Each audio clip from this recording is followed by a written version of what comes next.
Şimdi Amnesty International, Uluslararası Af Örgütü Türkiye raportörü Andrew Gardner'ı mikrofona davet ediyorum.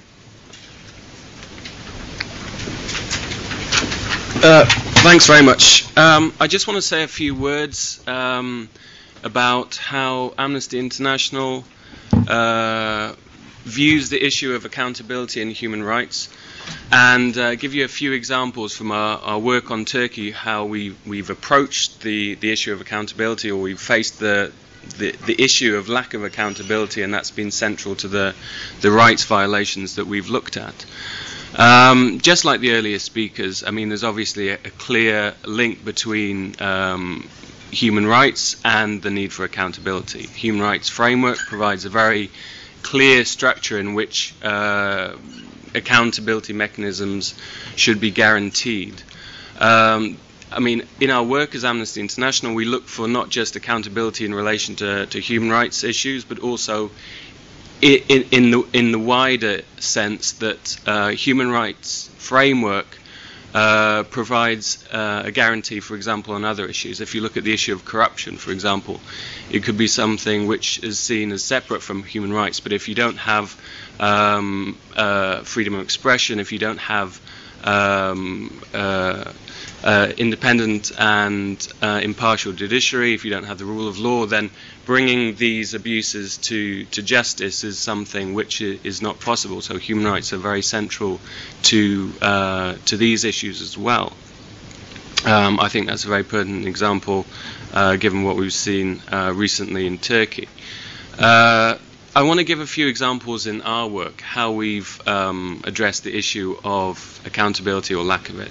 The first is an example I want to give from our work on the right to housing in the context of urban regeneration projects that are going on now in Istanbul and across Turkey.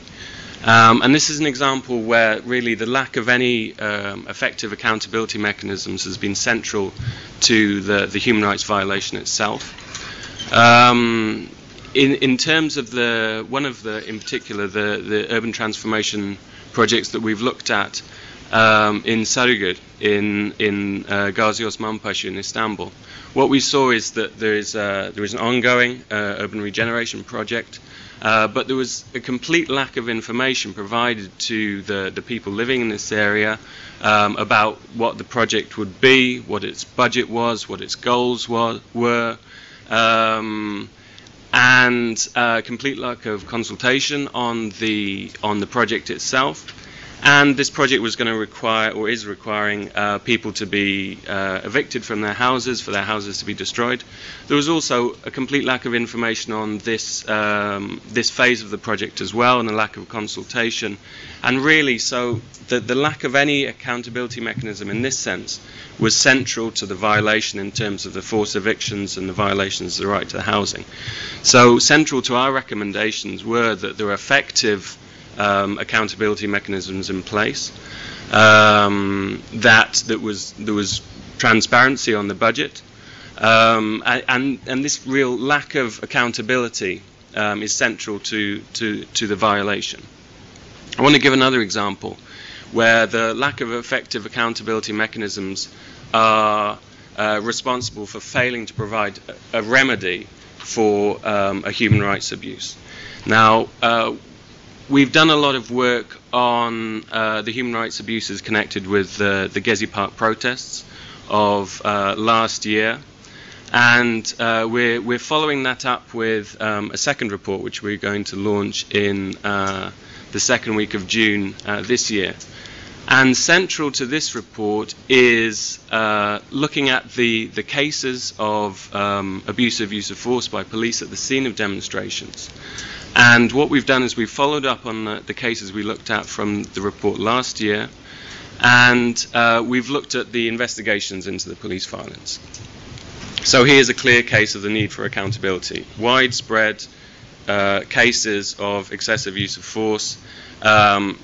There needs to be accountability for these violations and them to be brought to justice. But what we've seen is the complete failure of these investigations. The majority of them, probably about 350 criminal complaints in Istanbul, a similar number in Ankara, have not been investigated effectively. There have been very few cases brought to the prosecution stage, and we see a real clear example of where the lack of accountability mechanisms have resulted in the violation not being brought to justice.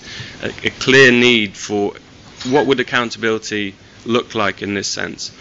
A need for an independent and effective police complaints mechanism, and the lack of that is an example of how accountability can provide.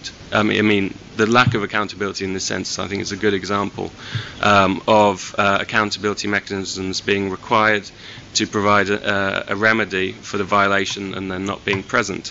So I look forward to the programme. I think there are very clearly sessions which go into all of these issues, and I thank Shanna and his team for providing such an important and timely conference yet again. Thank you very much.